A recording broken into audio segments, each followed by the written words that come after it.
오늘 첫 번째 토픽이 교회 건물입니다.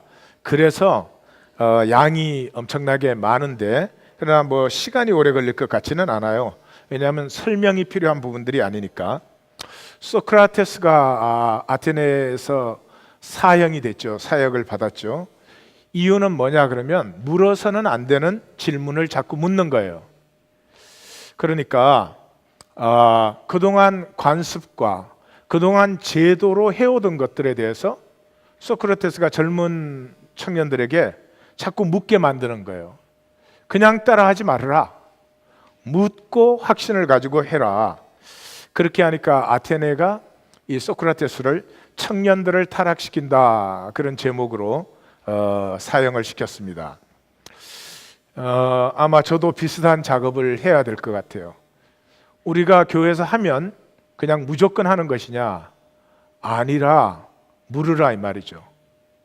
왜 하는 것인지, 이것을 내가 만약에 하면은 이것이 내 삶을 어떻게 복되게 하는지 그렇게 해서 해야지, 열심히 하고 하나도 복됨이 없는 것을 자꾸 해서는 안 되겠죠.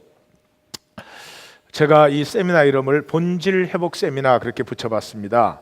왜 성경에 있는 본질을 우리가 다시 한번 찾는 시간으로 생각을 해서요. 오늘 첫 번째 주제는 교회 건물입니다. 1세기의 상황, 1세기의 상황은 70년에 예루살렘이 멸망을 했죠. 그리고 유대 기독교는 완전히 사라졌습니다. 다시 말해서 우리가 성경에서 보는 예수 공동체는 완전히 사라졌습니다. 이 유대주의 기독교인들을 에비오님이라고 불렀습니다. 에비오님인데 이분들이 율법 지키는 것과 할례 받는 것을 나중에 너무 강조해서 교회사에서는 이단이 되고 말았지만, 하여튼 이 사람들이 유대 기독교의 명맥을 유지하는 사람들인데 5세기까지 아주 미미하게 명맥을 유지하다가 없어졌습니다.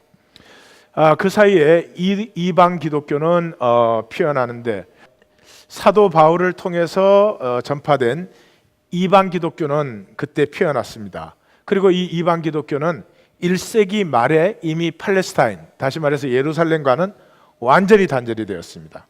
다시 말해서 우리가 성경에서 보는 기독교가 아니지만 그 예수 공동체는 1세기 전에 완전히 사라졌다. 그리고 그 복음의 명맥은 이방 기독교인들에게 있어서 이렇게 유지되고 있었다 하는 걸 아셔야 됩니다. 그리고 4세기까지 로마는 이교 문화가 완전히 자리 잡고 있었습니다. 이방 문화가 완전히 자리 잡고 있는 그런 시간이었습니다. 컨스탄틴 324년 때부터 600년까지 이 기독교가 로마의 국교가 되면서 이 로마가 가지고 있던 이방 문화를 스펀지가 물을 빨아들이듯이 완전히 흡수한 그런 기간이 되었습니다. 자, 초기 기독교 공동체의 모임들을 보시면 공공 모임과 가정 집에서 같이 병행해서 모인 걸 볼 수가 있습니다. 사도행전 2장 46절에 날마다 마음을 같이하여 성전에 모이기를 힘쓰고 집에서 떡을 뗐다. 전체가 모이기도 했고 가정들이 가까운 가정들끼리 그렇게 모이기도 했고, 사도행전 3장 1절에도 제9시 기도 시간에 베드로와 요한이 성전에 올라간다 그렇게 나온 것을 보면 성전에서 계속 모였던 것을 볼 수 있습니다. 또 사도행전 20장에서도 유익한 것은 무엇이든지 공중 앞에서나 각 집에서나, 그래서 퍼블릭 미팅이 있었고 각 집에서 모이는 미팅이 있었던 것을 볼 수 있습니다. 두말할 것도 없이 가정집에서 모이는 모임으로 이 성전이 파괴되면서 전환이 다 됐죠. 그래서 로마서 16장 5절에 보면 저희 집에 있는 교회에도 문안하라. 고린도전서 16장 19절에도 아굴라와 브리스가와 그 집에 있는 교회가 너에게 문안한다. 빌레몬서 2절에도 내 집에 있는 교회에 편지한다. 이렇게 가정에서 모이는 교회들이었습니다. 이들은 가족 같은 공동체였습니다. 갈라디아서 6장 10절을 보면 우리는 귀에 있는 대로 이 모든 이에게 착한 일을 하되 더욱 믿음의 가정들에게 할지다. 우리가 모든 사람에게 선을 베푸지만 서로에게 더욱더 그렇게 하라. 로마서 12장 5절에 우리 많은 사람이 그리스도 안에서 한 몸이 되어 서로 지체가 되었다. 여기 사도 바울이 추상적인 얘기하고 있는 것 아닙니다. 삶 자체를 지금 얘기하고 있는 것입니다. 성도에 쓸 것을 공급하며 손대죠. 여기 손은 그때 여행하는 그리스도인들은 그리스도의 가정에 묵으면서 공급을 받았습니다. 그 다음에 섬김은 전부 은사로 생겼습니다. 역할이 아니었습니다. 다시 말해서 직분이나 직급이 없었다 하는 것입니다. 고린도전서 14장 26절에 보면 그런즉 형제들아 어찌할까 너희가 모일 때 각각 찬송시도 있으며 성가대 없었고요. 무슨 뭐 찬양팀 이런 거 없었어요. 가르치는 말씀도 목사 따로 있지 않았습니다. 계시도 있으며 그때 모임의 자리에서 하나님의 말씀이 누구에게든지 임하면 그 예언의 은사예요. 일어나서 말씀을 증거하는 것이고 또 만약에 누가 방언으로 말하면 통역하는 사람이 통역도 하고 모든 것을 덕을 세우기 위하여 하라. 이렇게 해서 서로 모여서 그냥 하나님의 뜻을 함께 나누었지 무슨 뭐 알지 못하는 비밀한 이 비밀을 깨달은 사람이 있어가지고 그 사람이 가르쳐야 되는 그런 것들 전혀 없었습니다. 고린도전서 12장 7절 8절 그 이하를 보면 각 사람에게 성령을 나타내심은 유익하게 하려 하심이라 어떤 사람에게는 성령으로 말미암아 지혜의 말씀을 어떤 사람에게는 같은 성령으로 따라 지식의 말씀을 믿음의 은사, 병 고침의 은사, 능력 행함의 은사, 영분별의 은사, 예언의 은사, 방언의 은사, 통변의 은사 그렇게 쭉 나오죠. 또 참고 구절들 말도 못하게 많이들 있습니다. 두 번째 모일 때 항상 같이 먹었다. 사도행전 2장 42절 46절을 보면 그들이 사도의 가르침을 받아 서로 교제하고 떡을 떼며 오로지 기도하기를 그들은 만나서 함께 음식 먹고 함께 기도하는 그것이 모임이었습니다. 46절 날마다 마음을 같이하여 성전에 모이기를 힘쓰고 집에서 떡을 떼며 기쁨과 순전한 마음으로 음식을 먹었다. 고린도전서에 보면은 이방 기독교에서 벌써 먼저 너희가 교회에 모일 때 너희 중에 분쟁이 있다 그랬는데 33절에 내려가면 그런즉 형제들아 너희가 먹으러 모일 때에 그러니까 교회로 모일 때와 먹으러 모일 때가 병행구로 같은 의미였다 하는 걸 볼 수 있죠. 그 가운데 이는 먹을 때에 각각 자기의 만찬을 먼저 갖다 먹음으로 어떤 사람은 시장하고 어떤 사람은 취하고 그렇게 문제가 일어나지 말게 하라. 그래서 그 모임의 먹음이 핵심에 있었던 것을 볼 수 있죠. 교회 이름은 없었습니다. 사도행전 8장 1절에 보니까 예루살렘에 있는 교회에 큰 박해가 있어. 예루살렘에 있는 교회였어요. 교회가 이름이 있을 수 없죠. 사도행전 13장 1절에 보니까 안디옥 교회 그랬습니다. 이 안디옥 교회는 또 많은 가정교회들로 나누어졌겠죠. 그 가정교회들이 이름이 있는 것이 아니라 전체가 하나 된 안디옥 교회였습니다. 그 다음에 직분과 직급을 보시면 장로가 나옵니다. 사도행전 15장 6절에 사도와 장로들이 이를 의논하였다. 22절에도 사도와 장로와 온 교회가 그 중에서 사람을 택하여서 바울과 바나바를 이렇게 파송한 것이죠. 사도행전 20장 17절, 디모데전서 5장 19절 다 보면 알 수 있습니다. 그 다음에 감독이 있었습니다. 감독, 디모데전서 3장 1절 미쁘다 이 말이요 곧 사람이 감독의 직분을 얻으려 하면 선한 일을 사모하는 것이다. 그래서 아마 감독의 직분을 사모하도록 격려하는 것 같아요.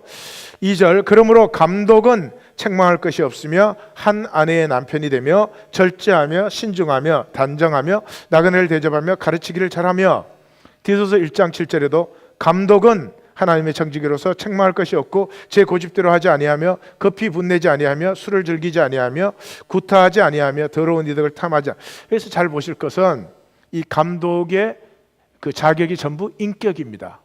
여기 어디에도 기도를 잘해가지고 하나님의 비밀을 알아낸다든지 특별한 은사가 있어서 능력을 행한다든지 그런 것이 아무것도 없습니다.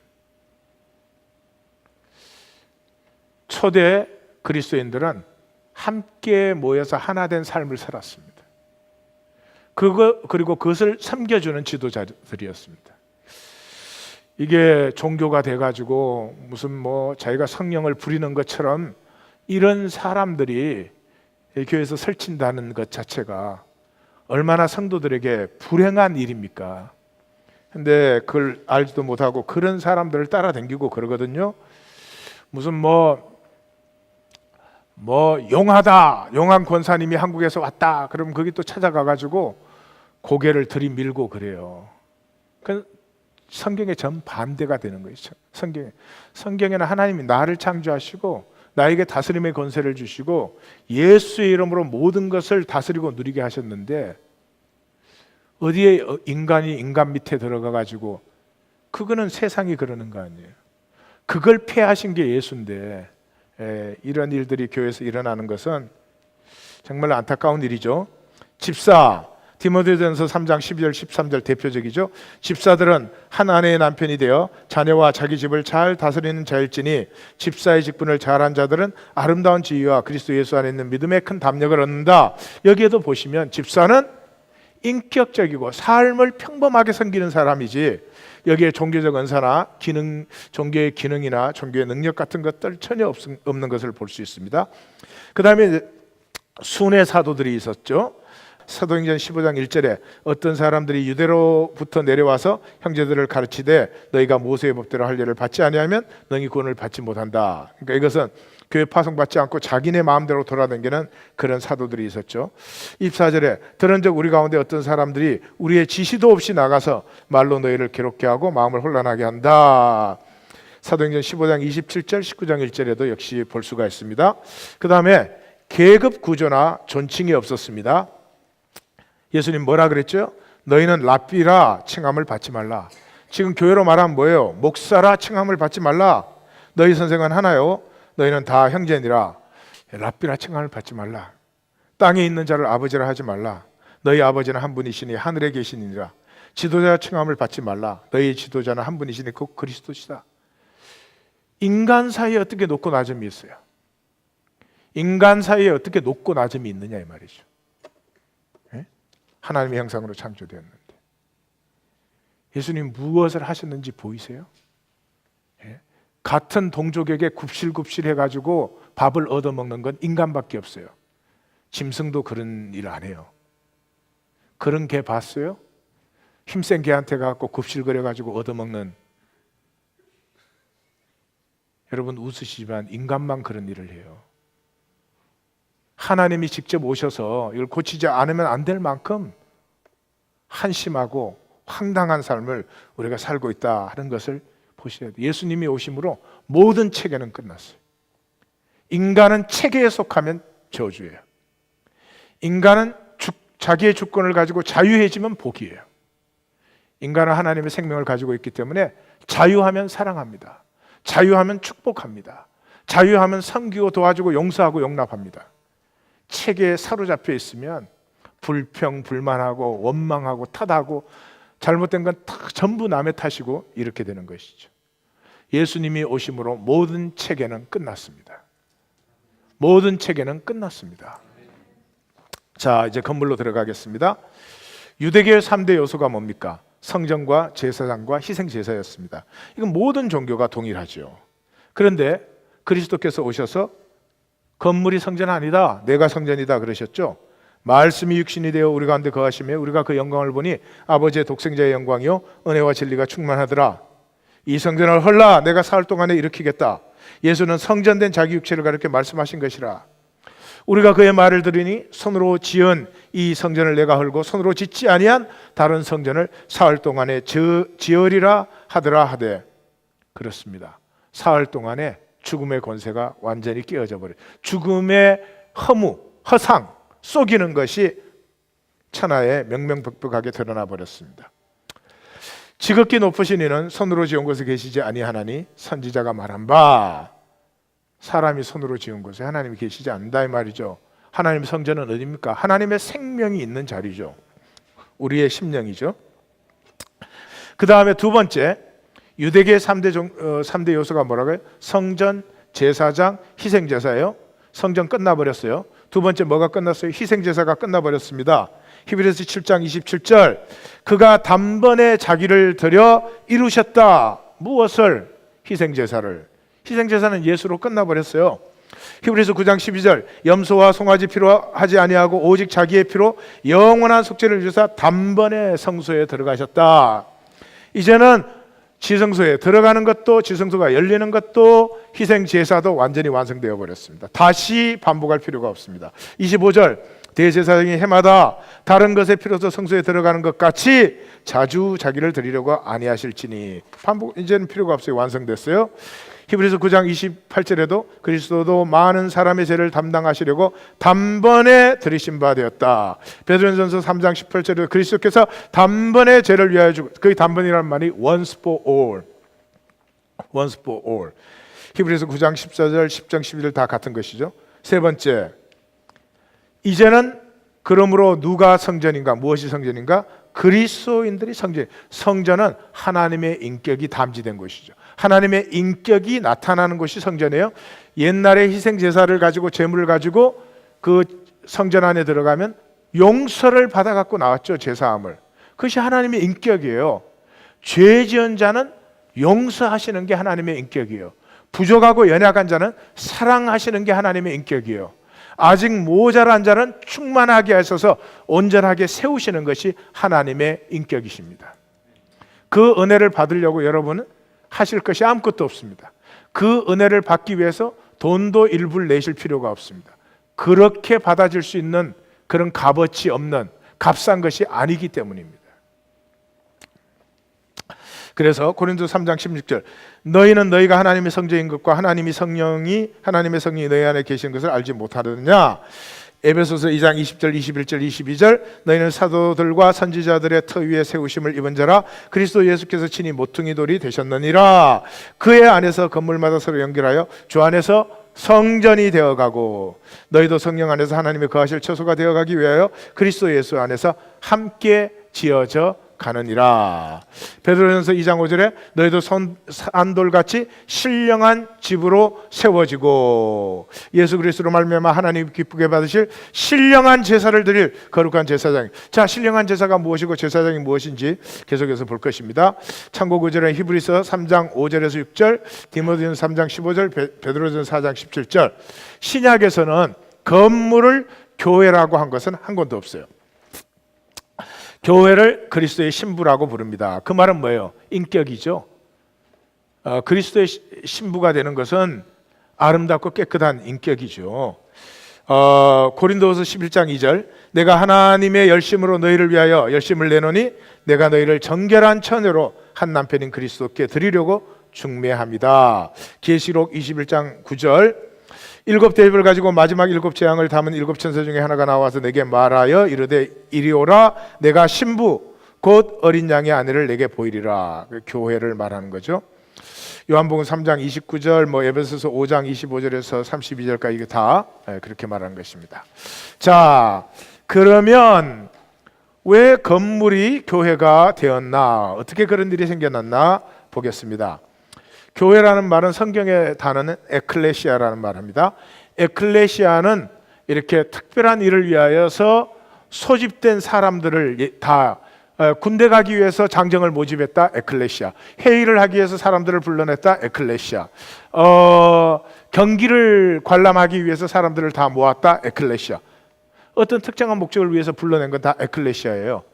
자, 이것이 사람들이니까 congregation, 회중이라는 말로 번역이 되는 것이 합당합니다. 신약에 114회가 나오는데 모두 사람들을 일컫습니다. 건물을 일컫은 적은 한 번도 없습니다. 자, 그런데 교회에 간다는 말이 어떤 장소에 간다는 말로 최초로 쓰인 것이 190년경에 알렉산드리아의 클레멘트라는 사람, 150년에서 215년까지 산 사람인데, 이 사람이 처음으로 교회에 간다. 아마 그 뜻은 장소도 장소지만 그 장소에서 사람들이 모이니까 여전히 모임이라는 뜻이었을 것입니다. 철치라는 단어가 나온 것은 큐리콘이라고 하는 단어에서 나왔는데, 큐리콘이라는 단어는 주님께 속하다 그런 말이죠. 그러니까 건물도 주님께 속한 것이죠. 건물도 포함됐어요. 그러다가 나중에는 큐리콘, 철치 그러면 건물만을 생각하게 되었어요. 이것에 대해서 제일 공로라 그래야 되나? 이 킹 제임스 버전 때문에 그래요. 킹 제임스 버전이 이 번역을 할 때 이 에클레시아를 전부 철치로 번역했어요. 왜냐 그러면 그 당시 청교도들은 컨그리게이션으로 썼기 때문에, 청교도들은 사람이 교회다 그랬기 때문에 청교도하고 영국 국교는 이제 사이가 안 좋아요. 그리스도하고 주님하고 사이가 안 좋아가지고 그래서 컨그레게이션이라고 쓰니까 킹 제임스 버전 전부 철치라고 써버렸어요. 그 다음에 모든 영어 번역은 이 에클레시아가 나오면 전부 철치로 번역을 해버렸어요. 자, 유대교의 3대 요소가 뭐라 그랬죠? 성전, 제사장, 희생 제사죠. 자, 그런데 세 가지 다 없어져 버렸어요. 예수님 안에서. 성전도 없어졌어요. 제사장도 없어졌어요. 희생 제사도 없어졌어요. 그러면 이제 사람들이 모이면 뭐를 하나요? 영적 제사를 드리죠. 성경에서 영적 제사라는 말이 나올 때 바로 그 말입니다. 그 영적 제사는 뭐를 하느냐? 찬양과 감사예요. 히브리서 13장 15절에 우리는 예수로 말미암아 항상 찬송의 제사를 하나님께 드리자. 그 이름을 정하는 입술의 열매다. 베드로전서 2장 5절 너희도 산돌같이 신령한 집으로 세워지고 예수 그리스도로 말미암아 하나님이 기쁘시게 받으실 신령한 제사를 드릴 거룩한 제사장. 그러니까 제사장이 누구예요? 찬송과 기도하는 사람이 제사장이에요. 두 번째가 영적 제사라는 것은 삶 자체가 이제는 하나님께 드려지는 것이에요. 그래서 삶이 영적 제사예요. 그러므로 형제들아 내가 하나님의 모든 자비하심으로 너희를 권하노니 너희 몸을 하나님이 기뻐하시는 거룩한 산 제물로 드려라. 이는 너희가 드릴 영적 몸으로 살지 않는 삶은 있을 수가 없죠. 몸으로 사는 것을 다 하나님께 드리라는 거예요. 어마어마한 얘기고 위대한 얘기고 영광스러운 얘기입니다. 너희는 이 세대를 본받지 말고 오직 마음을 새롭게 함으로 변화를 받아 하나님의 선하시고 기뻐하시고 온전하신 뜻이 무엇인지. 하나님의 선하시고 기뻐하시고 온전한 뜻이 뭐예요? 하나님의 생명 가진 나, 하나님의 자녀인 내가 종로로 타지 않는 것, 내게 주신 하나님의 사명이란 말도 사실은 웃기죠. 내 생명이 피어나야 될 그 자리에 내 생명이 피어나면, 이 생명이 피어나는 것은 하나님의 영원한 나라를 세우는 영생입니다. 영생은 추상적이 아닌 것입니다. 내 삶이 하나님의 뜻과 하나님의 나라, 하나님의 이름을 거룩히 하는데 쓰임받고 있지 않다면 아무리 종교 생활을 열심히 해도 그것은 허물을 사는 것이지 영생을 사는 것은 아닙니다. 영생이라면 영원한 하나님의 뜻을 사는 것입니다. 그리고 그 하나님의 뜻은 내가 나를 누리는 거예요. 자, 종교의 시작.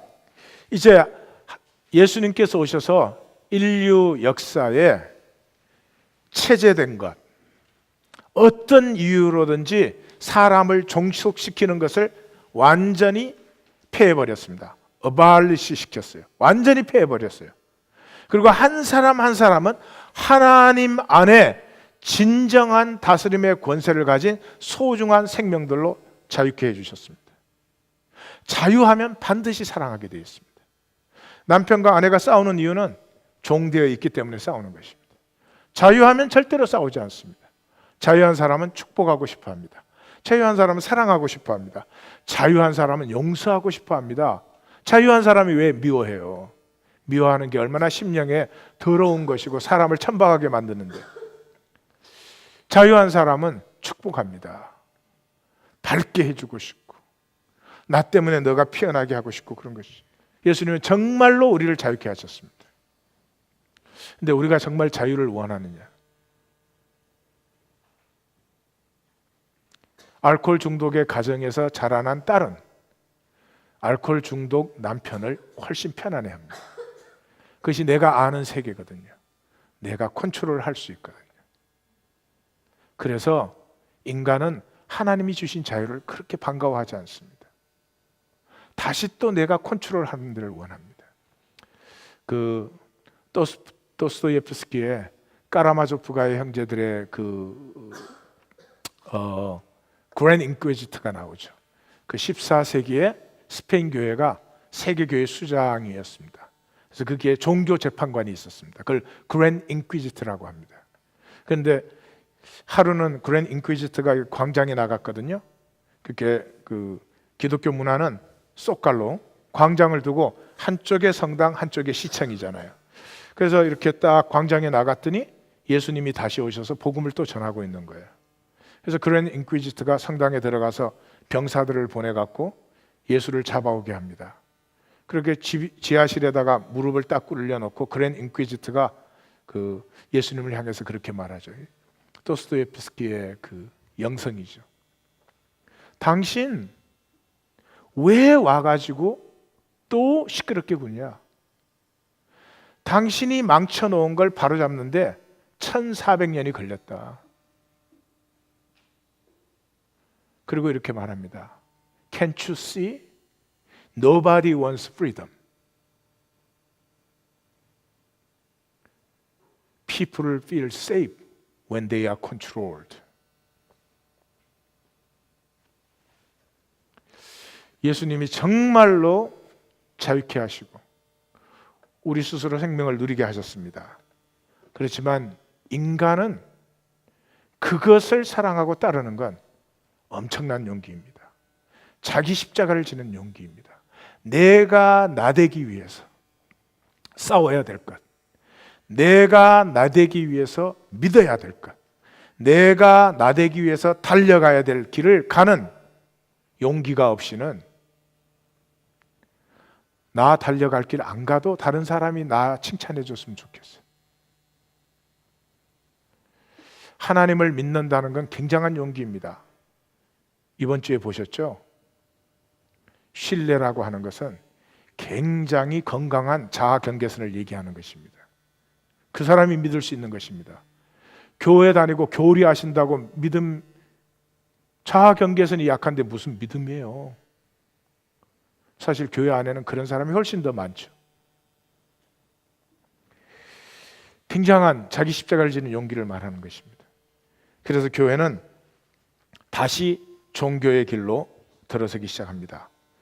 4세기에서 6세기에 로마 카톨릭을 보시면 로마 카톨릭이 로마의 국교화가 되겠죠.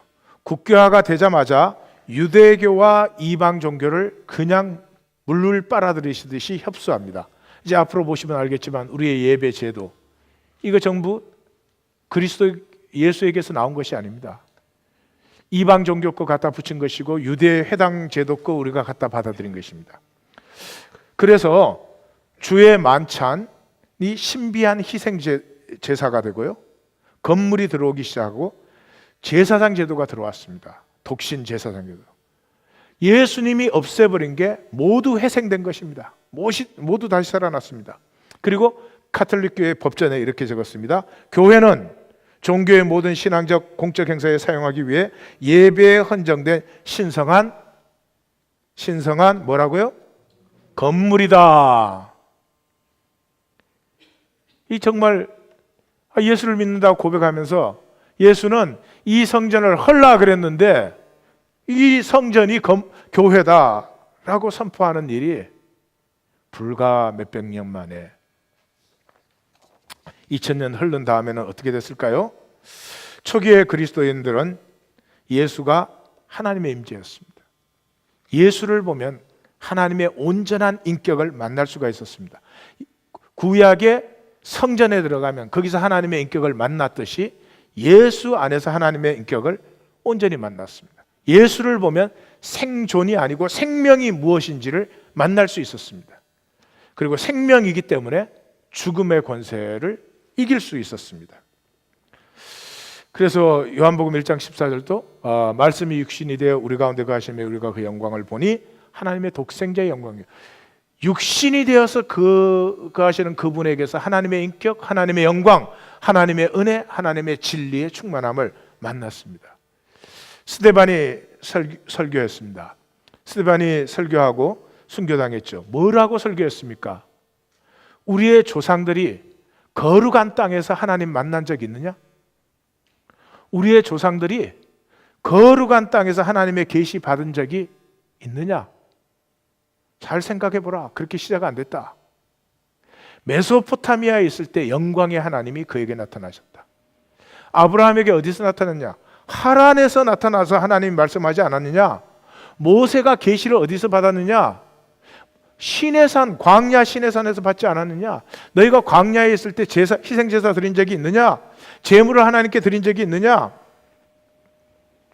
그런데 너희는 이 성전 지어놓고 제물 드리면서 이게 하나님을 섬기는 거라고 해? 하늘이 하나님의 발등상이요 땅이 하늘이 하나님 보좌요 땅이 하나님의 발등상인데 사람이 손으로 지은 건물에 하나님이 어떻게 계시냐? 이 우주가 하나님의 손으로 지은 것이다. 이 말을 듣고 저들이 마음에 찔려 이를 갈면서 쳐 죽였다고 되어 있어요. 세상에서 제일 악하고 독한 것이 종교인들입니다. 사람은 절대로 잔인하지 않습니다. 사람이 언제 잔인해지느냐? 이념화 될 때입니다. 이념화. 남한과 북한이 한 피를 나눈 동족인데 저 북한은 빨갱이다, 저 남쪽은 미괴뢰들이다, 이렇게 이념화 시키면 서로 잡아 죽인다니까요. 무슨 원수가 져서. 그런데 그거보다 더 독한 이념이 뭡니까? 종교 아닙니까? 지금 온 세계가 종교 때문에 편할 날이 없어요. 종교 때문에. 그런데 왜 종교를 믿는지 참 알 수가 없는 일이에요. 알 수가 없는 일은 아니지. 편하지. 종교는 아주 편한 것입니다, 인간에게. 믿기만 해 구원 준다 그러죠. 믿기만 해 은혜 준다 그러죠. 종교처럼 편한 게 세상에 어디 있어요? 예. 회사 가서 믿기만 하면 월급 줍니까? 일하셔야 돼요. 어려운 인간관계 이겨내셔야 돼요. 교회에서 신앙생활을 그렇게 하십니까? 인간관계 조금만 힘들어 봐요. 그러니 어떻게 그리스도인들이, 교회 안의 그리스도인들이 세상 사람보다 성숙할 수가 있어요? 눈 감고 아웅들이죠. 부활하신 주님은 살려주시는 영이 되었습니다. 주님이 부활하심으로 말미암아 이 모든 체계의 속임수의 끝인 사망의 거짓이 완전히 드러나 버렸습니다. 그래서 예수를 믿는 사람은 죽음에서 자유해져 버리기 때문에 살리는 영이 되어버리신 거죠. 고린도전서 15장 45절 부활장이죠. 첫사람 아담은 생명이 되었다 함과 같이 마지막 아담은 살려주는 영이 되었다.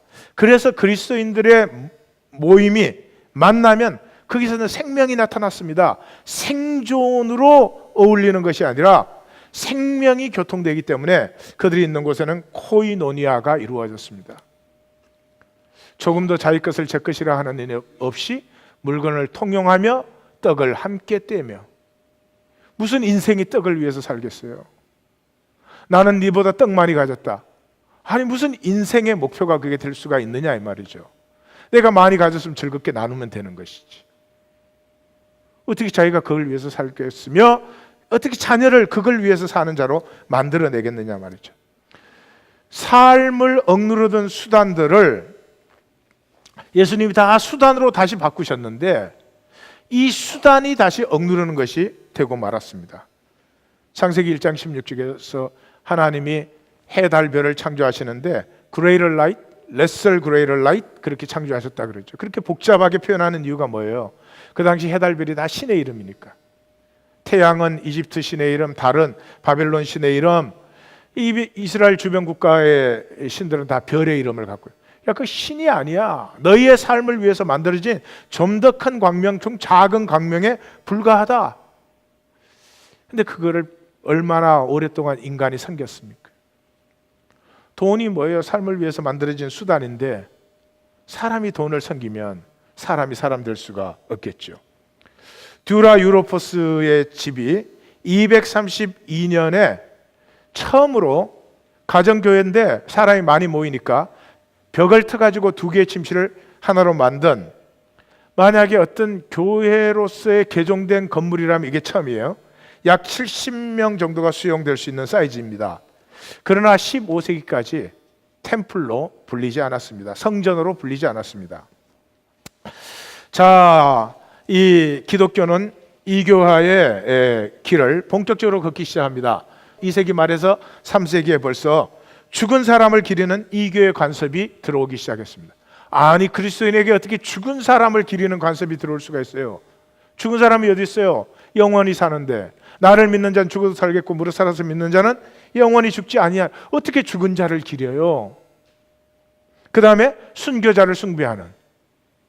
이게 전부 이교에서. 기독교에 그게 어디 있어요? 모두가 성도인데. 장례식과 장송곡은 이방 종교에서 직수입된 것입니다. 3세기에는 벌써 모임 장소가 집과 묘지에서, 묘지가 거룩한 곳이라고 해서 순교자의 묘지에는 특별히 거기에서 많이 모이고 기념비를 세우기 시작했고요. 신성한 물건과 신성한 제사장 제도가 이때부터 시작하기 시작합니다. 신성한 물건이라고 하는 것은 교회 안에 있는, 이 교회 건물 안에 있는 이런 자리들 뭐 이렇게 해서, 한국 교회는 지금도 신발 벗고 가는 데 많죠. 십자가상이라는 건 컨스탄틴 전까지는 십자가 없었습니다. 그리스도가 매달린 십자가상은 5세기에 등장한 것입니다. 2세기에 벌써 성호가 시작되었고요. 유품 수집, 순교자들의 물건이 거룩하다 그래서 그걸 수집하기 시작했고, 만찬이 성만찬, 홀리 커뮤니언이 되기 시작했고요. 성만찬상에 덮개가 생겼습니다. 거룩하기 때문에. 16세기에는 가로막이 생겼습니다. 그래서 평신도와 이 사제들을 구분하기 위해서. 자, 기독교가 종교화되는데 마귀가 쓴 사람이 컨스탄틴 황제입니다. 이 컨스탄틴 황제는 주기가 이렇습니다. 디오클레시안이라는 황제가 있었습니다. 디오클레시안 황제가 305년에 퇴위를 했는데, 이 사람은 노예에서 황제까지 올라간 사람입니다. 그러니까 대단한 사람이죠. 이 사람이 가장 강력한 박해 정책을 폈습니다. 이 사람이 펼친 박해 정책은 그리스도인을 고발하면 그리스도인은 다 죽이고 그 재산과 그 아내와 그 자녀들은 노예로 고발한 사람에게 줍니다. 로마 당시에 가장 큰 재산 중에 하나가 땅과 노예입니다. 그러니까 그리스도인을 고발하면 땅과 집을 받지요, 노예를 받지요. 그러니까 그리스도인이 살아남을 길이 없었습니다. 그런데 그 원로원이 이 디오클레시안을 싫어해, 너무 난폭하고 잔인한 사람이었습니다. 그래서 305년에 퇴위를 시켰습니다. 디오클레시안이 퇴위를 하면서 로마가 네 쪽으로 갈라집니다. 컨스탄틴 클루로스라고 하는 컨스탄틴의 아버지입니다. 그 사람이 로마에서 힘을 잡고 있었고, 갈레리우스라고 하는 사람이 역시 로마에서 이 쌍벽을 이루고 있었어요. 그런데 디오클레시안이 퇴위하고 나서 그 다음 해에 이 컨스탄틴 클루로스라고 하는 컨스탄틴의 아버지가 죽습니다. 그리고 컨스탄틴, 황제가 되는 컨스탄틴이 그 자리에 들었습니다. 들어서면서 이 사람이 아주 굉장히 정치적인 사람이에요. 그래가지고 요크 수비대를 자기 희화에 넣습니다. 자기로 요즘으로 말하면 수도 경비사 사령부를 자기 직활로 넣어버립니다. 그러니까 로마는 군대가 주둔 못하는 데니까 로마의 군대를 사로잡음으로 말미암아서 로마의 실질적 권세를 쥔 거죠. 그러니까 갈레리우스가 컨스탄틴을 인돌스했습니다. 인돌스에서 이 컨스탄틴이 시저가 되었습니다. 로마에서 시저가 됐어요.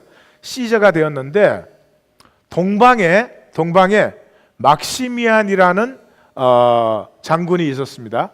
그래서 이쪽에 디오클레시안 황제가 이렇게 할 때 동방이 사실은 여기 디오클레시안에게 속해야 되지만, 속하기는 속지 있지만 거의 독립적인 지위를 지키는 이 동방에 막시미안이 있었어요. 그래서 막시미안이 또 305년에 디오클레시안이 퇴위를 당할 때 같이 퇴위를 합니다.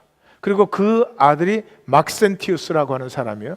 그 막센티우스가 있는데 동방에는 막센티우스와 더불어서 막시미누스, 이 막가파들이 많아요. 막센티우스와 더불어서 막시아누스 다이아라고 하는 두 장군이 동방을 시리아 쪽과 애굽 쪽을 딱 장악하고 있었습니다. 자, 이 서방에는 컨스탄틴과 야전군 사령trưởng 리키니우스라고 하는 장군이 사로잡고 있었어요. 여기는 상군 사령부가 있고 여기는 이군 사령부가, 군대를 아는지 모르겠지만 이군 사령부가 여기 있어요. 그래서 동방과 서방이 이제는 누가 황제가 될 것이냐를 놓고 결전을 벌이게 됐죠. 그러니까 컨스탄틴과 리키니우스가 연합을 했습니다. 동방과 싸워야 되니까, 자기는 서방 쪽이니까. 동방은 동방대로 막센티아누스와 막센티아누스와 막시미누스 다이아가 연합을 했습니다. 그래서 이 양쪽이 싸우는 전쟁이 saksa 루브라 대전이라는 유명한 전쟁입니다. 근데 여러분이 한국 군대를 아시는지 모르지만 제3군하고 그 다음에 특전사가 연합하고 수도경비사령부하고 2군이 연합하면 전쟁을 하면 누가 이길까요? 후방예비군하고 수도경비사령하고 합치고, 예? 이 전선을 담당하고 있는 상군사령부와 특전사가 합쳐서 싸우면 누가 이길까요? 두말할 것도 없죠. 동방에 나가 있는 병사들은 이 전쟁을 하는 야전병이들이잖아요. 상대가 안 되지. 컨스탄틴이 머리가 굉장히 빨리 돌아가는 사람이거든요. 그래서 실제로 그런지 어쨌는지는 모르겠지만 saksa 루브라 대전을 하루 앞두고, saksa 루브라 대전이 312년 10월 28일에 있은 대전이에요. 그런데 그 전에 컨스탄틴이 자기가 꿈을 꿨는데 그리스도가 자기에게 나타났다는 거예요. 그러면서 자기를 지켜달라고 부탁을 했대요. 그때로 말하면 그리스도인들이 조금 전까지 무지막지한 핍박을 받았어요. 고발만 하면 가족과 본인은 사형당하고 자식은 노예로 다 넘겨주는 거예요. 그래서 이 사람이 자기 군대의 방패에 그리스도, 이렇게 P자 비슷한 거에 X자가 그어져 있는 그리스도라는 문양을 사용했습니다. 그런데 전쟁이 딱 일어났어요. 예비군하고 특전사하고 이 되냐고요. 방위병의 오수칙, 전쟁이 발발하면 도시락을 흔들어 적의 레이더를 교란한다. 전쟁이 발발하면 제2, 적의 동사무소를 정복하고 5시가 되면 칼같이 퇴근한다. 방위병하고 특전사하고 전쟁이 되겠어요? 그런데 이 막시미누스와 막센티우스와 막시미누스 다이아가 연합한 연합 군대에 있던 그리스도인들이, 그때 로마에는 벌써 그리스도인들이 약 10% 가까이 될 때입니다. 근데 군대에 그리스도인들이 특별히 많았어요. 컨스탄틴이 그리스도교를 인정해 준다, 그리스도교의 위임자가 되었다 이러니까 그쪽 군대에 있는 그리스도인들이 전쟁이 딱 시작되는데 자기 쪽으로 전부 창을 돌려댄 거예요. 그 내부에서 혼란이 일어났죠. 그래서 그 강한 군대가, 전 세계를 점령한 군대가 방위병한테 무너져 버려요. 방위병 있으면 용서해 주세요. 그렇게 됐어요. 그렇게 이제 서방이 이겼어요. 서방이 이기니까 리키니우스하고 컨스탄틴하고 다시 이제 한바탕 붙어서 누가 황제가 돼야 될 것인가를 결정을 해야죠. 근데 이제 컨스탄틴은 그리스도인을 붙들어 버렸잖아요. 그러니까 리키니우스는 할 수 없이 이방 종교를 지지했습니다. 근데 이방신을 섬기는 사람들은 그때 당시에 뭐 이 신이나 저 신이나 편한 대로 섬기면 되는 거 아니에요. 근데 그리스도인은 어때요? 그리스도에게 목숨을 걸었잖아요. 그러니까 이 수도경비사령관이, 수도경비사가 이군한테 이기는, 그래서 리키니우스가 또 323년에 결정적 패배를 하고 컨스탄틴이 황제에 오릅니다. 그래서 기독교의 사가들은 컨스탄틴을 크리스찬 황제라고 불러요. 그런데 이 사람이 밀란 칙령을 314년에 발표를 하는데, 그 saksa 루브라 대전에서 이기고 나서 이렇게 발표를 했습니다. 기독교를 모든 종교와 동일하게 인정한다. 다시 말해서 이제 기독교 핍박 안 한다는 거죠. 신앙 고백입니까? 아닙니까? 기독교를 모든 다른 종교와 똑같이 인정한다. 신앙 고백입니까? 아닙니까? 아니죠. 3살 먹은 어린애가 봐도 아니지. 물론 죽을 때 영세를 받았습니다. 이 사람은 한 번도 크리스찬이 아니었습니다. 근데 이 사람을 크리스찬이라고 세우고 이 사람으로부터 소위 우리가 아는 기독교가 시작이 되는 것입니다. 컨스탄틴은 처음부터 끝까지 태양신 숭배자였습니다. 컨스탄티노플로 수도를 이전하면서 자기의 형상이 새겨진 태양신을 그 컨스탄티노플 곳곳에 새겼고 광장에다 새겨 넣었습니다. 동전에도 태양신을 새겨 넣었고 시벨레 여신상을 세웠습니다. 321년에 일요일을 합법적 공휴일로 선포했습니다. 그래서 기독교인들도 이때부터 이날에 모여서 물론 가정교회로 모일 때 안식 후 다음 날, 안식 후 첫날이라는 계속 나오죠. 나중에 이제 그건 또 보겠습니다만은 그렇지만 그 로마 전역의 모든 교회가 이 썬데이에 모이게 되는 것은 이 썬데이를 컨스탄틴이 공포하고 나서부터죠. 컨스탄틴의 의도는 태양신 미드라를 섬기기 위해였습니다. 그래서 이름도 썬데이라고 붙인 것입니다. 성 베드로 성당에도 태양신 형상의 그리스도 모자이크를 새겨 넣었습니다. 이게 영향을 보시면 황제의 타이틀을 펀티펙스 막시무스라고 불렀습니다. 이게 대제사장이라는 뜻인데 우리 성경적인 대제사장이 아니고요, 그 이방 종교의 대제사장이라는 뜻이에요. 15세기 교황의 타이틀 속에 이게 들어갑니다. 교황과 황제가 서로 싸워가지고 교황의 권세가 더 세지면서 이 타이틀을 교황이 뺏어오게 된 것이죠. 이방 종교 의식은 계속했습니다. 컨스탄틴이 곡식을 보호하고 병 고치는 이런 행사를 할 때마다 이방 종교 의식으로 했습니다. 12사도 기념비, 컨스탄티노플에 12사도 기념비를 세우면서 둥그렇게 둘러 세우고 중앙에 자신의 무덤, 자신의 무덤을 거기에다가 세웠습니다. 그 어머니 헬레나는 성자들의 못, 나무를 수집해서 그것이 무슨 특별한 영적 능력이 있는 것처럼 그때로부터 유품 수집과 매매가 성행을 했습니다. 6세기에 팔레스타인이 성지가 되었습니다. 홀리랜드가 되었고 컨스탄틴이 죽었을 때는 신으로 공포되었습니다. 우리 그리스도인이 죽어서 신으로 공포될 수 있습니까?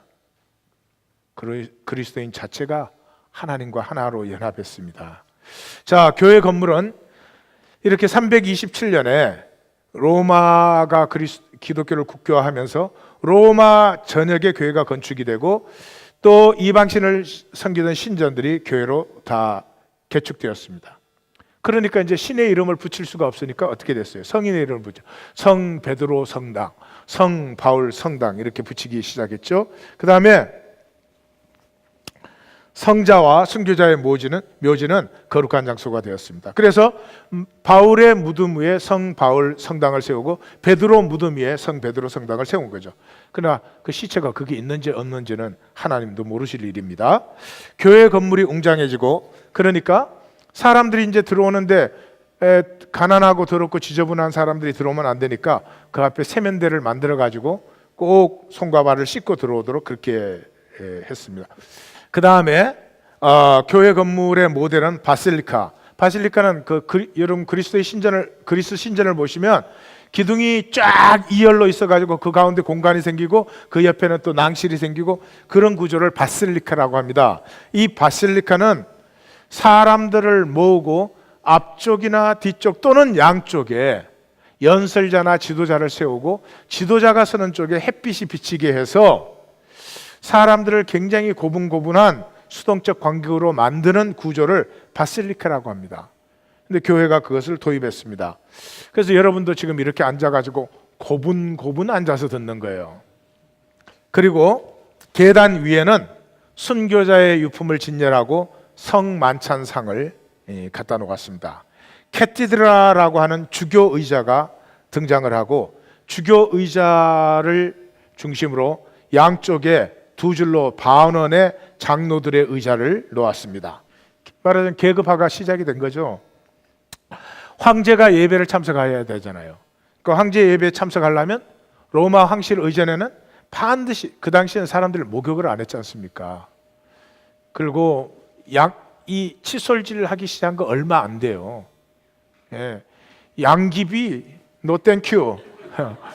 그때 양귀비지 노 땡큐. 냄새가 지독해서 옆에 가지도 못할 거예요.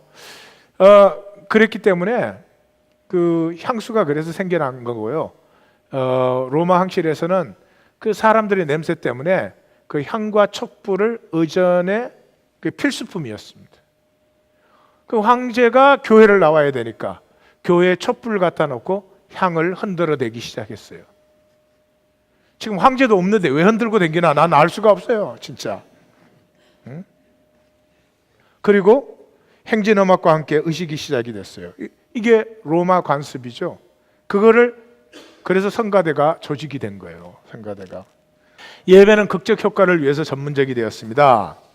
자, 결론을 내리면 컨스탄틴 아래 교회는 이방 종교화되었고 교회 자산은 늘고 면세를 받기 시작했습니다. 로마 신전들이 면세를 받았으니까요. 신은 특별한 방법으로 특별한 장소에 존재하는 신이 되고 말았어요. 이 세상에 이런 일이 어디 있어요?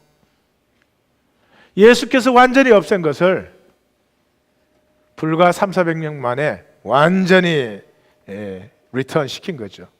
창세기 3장의 죄가 다시 출발된 거죠. 창세기 3장에 뭐예요?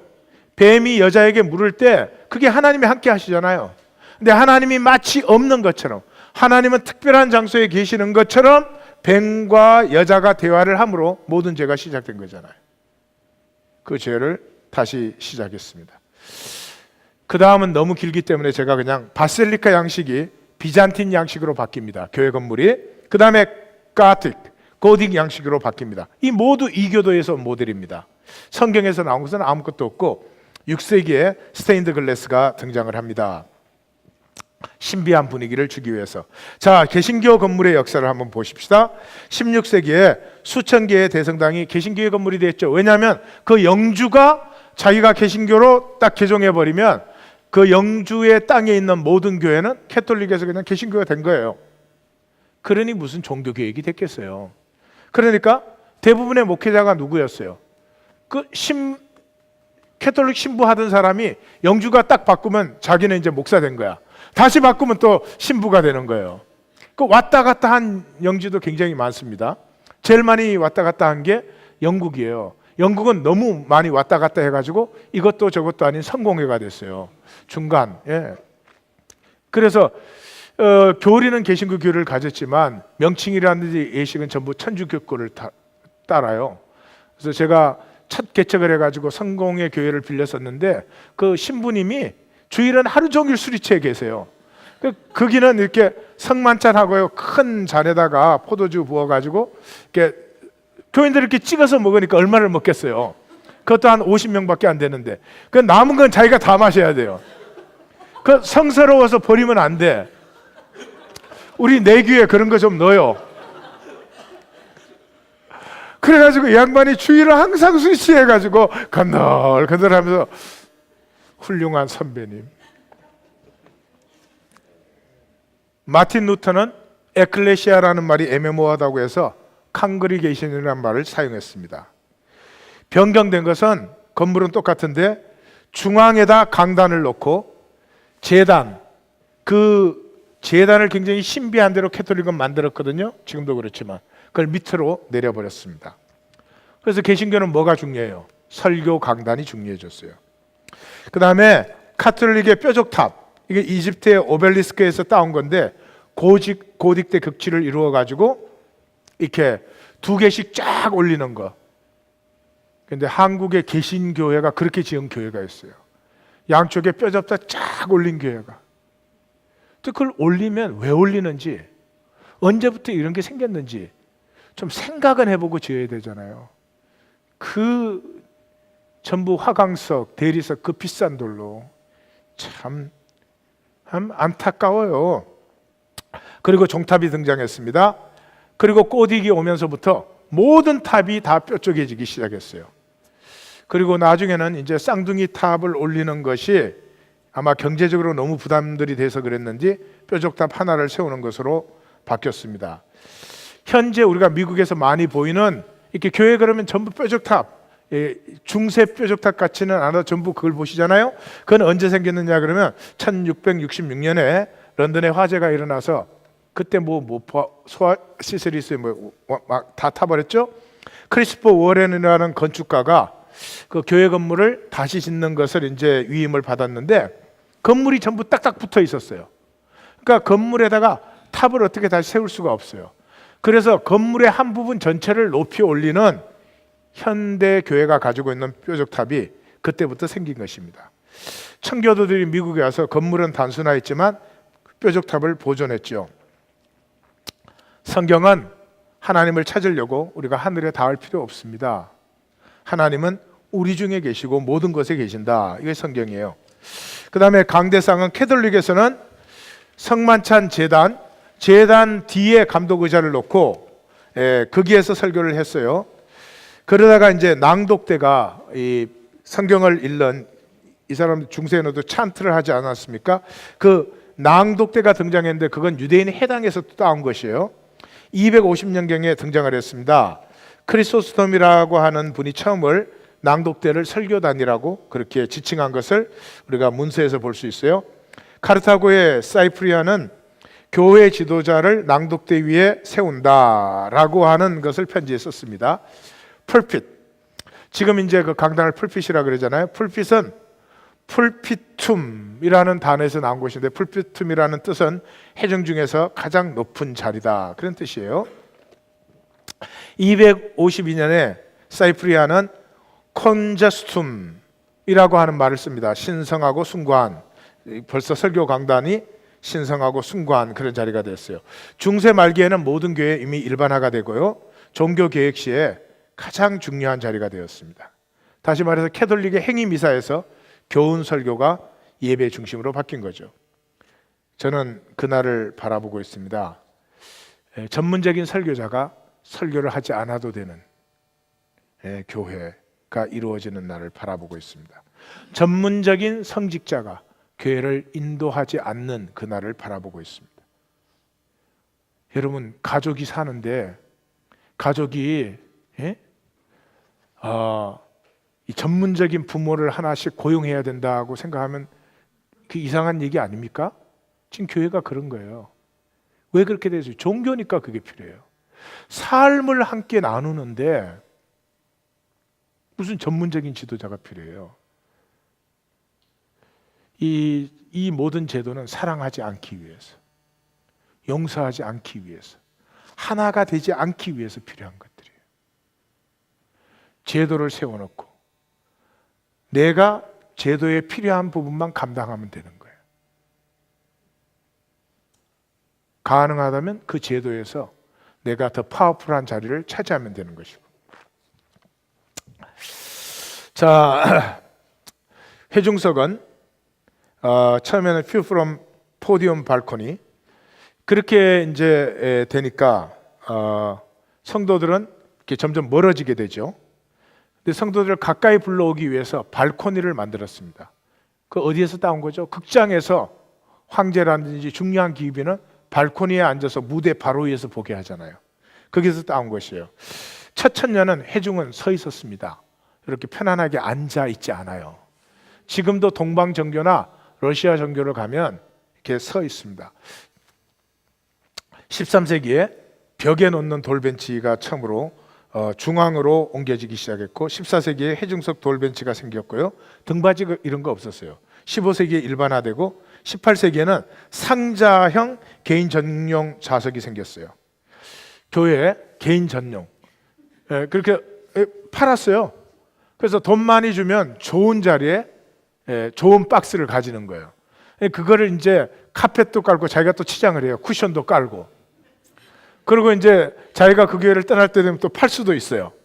그래서 이번에 건축한 건 모자라면 우리가 박스 팔 거예요. 박스. 이야.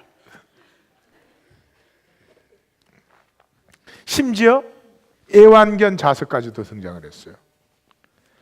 강대상이 높아지고, 여러분 캐톨릭에 가면 많이 보이는데 와인글래스 강대상이라고 있어요. 계단으로 이렇게 올라가서 이렇게 와인글래스처럼 된 강대상 보신 적 있어요? 미국 교회에서도 그런 거 볼 수 있어요.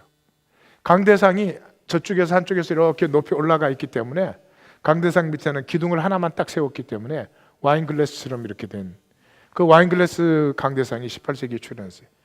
이제 현대교회, 우리가 지금 살고 있는 시대는 단상이 두 가지 스타일이죠. 챈슬 스타일은 성직자와 성가대가 같이 올라가는 거예요. 되게 보수 교회는 그렇게 하죠. 그리고 요즘 뭐 소콜드 복음주의라는 거는 그런 거 다 밑으로 옮겨놓고 무대로 만들었죠. 무대로. 촛불은 로마 항실에 의존해서 따온 건데 여전히 교회에서 여기도 촛불을 갖다 놨죠. 보시죠. 자, 왜 건물 갖고 시비 거느냐? 그러면 뭐 건물 없이 어떻게 모이느냐? 왜 건물 얘기하느냐? 건물과 인간은 연결되어 있습니다. 인간은 공간에 의해서 규정이 됩니다. 지금 당장 여러분은 여기 들어왔을 때와 창고 안에 들어갔을 때 여러분은 전혀 다르게 행동하십니다. 전혀 다른 멘탈리티가 되십니다. 공간은 그냥 뉴트럴하게 있는 것이 아닙니다. 공간 자체가 메시지를 가지고 있고 파워를 가지고 있어요. 공간은 인간과 연결되어 있습니다.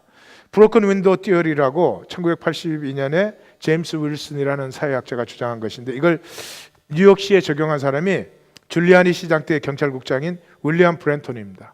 그래서 이 사람은 경찰을 데리고 무슨 일을 했냐 그러면 그 전까지 맨하탄 그러면 맨날 범죄 일어나는 대로 생각을 했어요. 근데 이 사람이 브랜턴이 한 일은 경찰들에게 윈도우 깨진 데 있으면 주인에게 윈도우 똑바로 갈지 않으면 티켓 준다.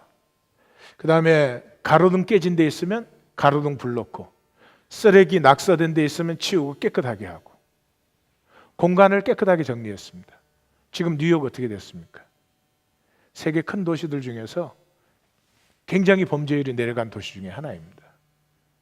제가 처음 왔을 때만 해도 뭐 마나탄은 나가서는 안 되는 데였어요. 밤에. 공간이 사람을 규정을 합니다.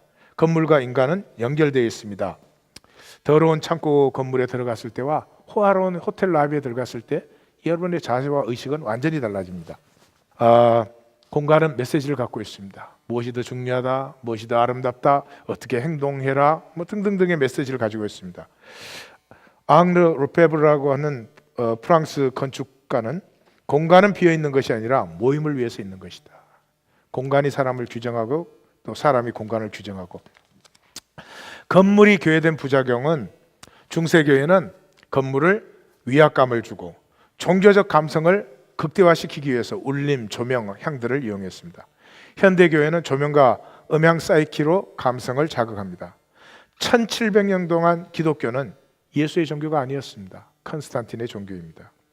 건물이 교회의 핵심 요소가 되었으나 건물의 교회는 성경에는 없습니다. 존 뉴턴 아시죠? 나 같은 죄인 살리신. 뾰족탑 아래서 예배하는 사람은 굴뚝 아래서 예배하는 사람을 비난하지 말라. 빈민촌에는 뾰족탑을 세울 수가 없었습니다. 먼저는 윈스턴 처칠, 먼저는 우리가 건물의 틀을 잡았는데 이제는 건물이 우리의 틀을 잡고 있다. 자, 잠깐 토의를 하겠습니다. 다음 시간부터는 10시 전에 모든 게 다 끝날 것입니다. 오늘은 건물 때문에 이게 리소스가 너무 많아서 그렇게 제가 못해서 죄송합니다. 자,